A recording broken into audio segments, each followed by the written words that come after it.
figure incontournable du théâtre et du cinéma français, Fabrice Lucchini ne ménage pas ses efforts.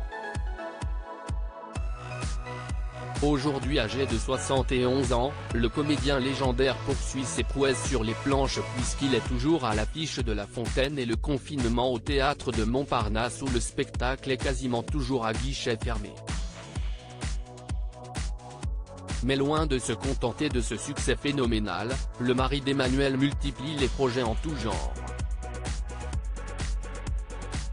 Y compris au cinéma, puisqu'il sera de retour dans les salles obscures dès la semaine prochaine, le 15 février 2023. Il est ainsi la tête d'affiche du long-métrage Un homme heureux de Tristan Seguela, dans lequel il donne notamment la réplique à Catherine Fro. À cette occasion, Fabrice Lucchini a accordé un entretien fleuve à l'ancienne présentatrice du journal télévisé de TF1 et celle qui est depuis peu la femme de Renaud Capuçon Laurence Ferrari, pour le magazine Paris Match dans leur édition du 9 février 2023. Une interview dans laquelle le comédien se livre comme à son habitude sans le moindre filtre, évoquant diverses étapes de son parcours ainsi que différents sujets de société. Notamment sur ses impôts et son rapport à l'argent. Je n'ai absolument rien à foutre, nous n'avons pas été élevés dans une famille de gauche qui méprisait l'argent. L'argent était une valeur. Très vite, j'ai vu qu'il me permettait d'être respecté, débute-t-il ainsi à ce sujet.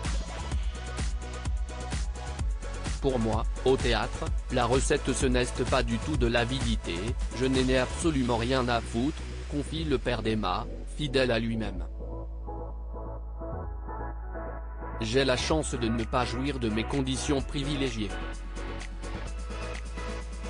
Je n'ai aucun fantasme, le luxe ne m'intéresse pas.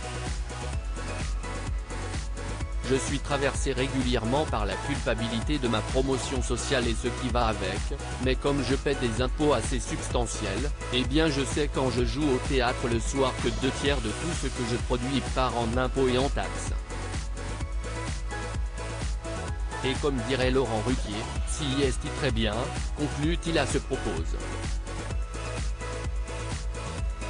Car si l'argent et les impôts demeurent des tabous pour la plupart des Français, ce n'est pas du tout le cas de Fabrice Lucchini.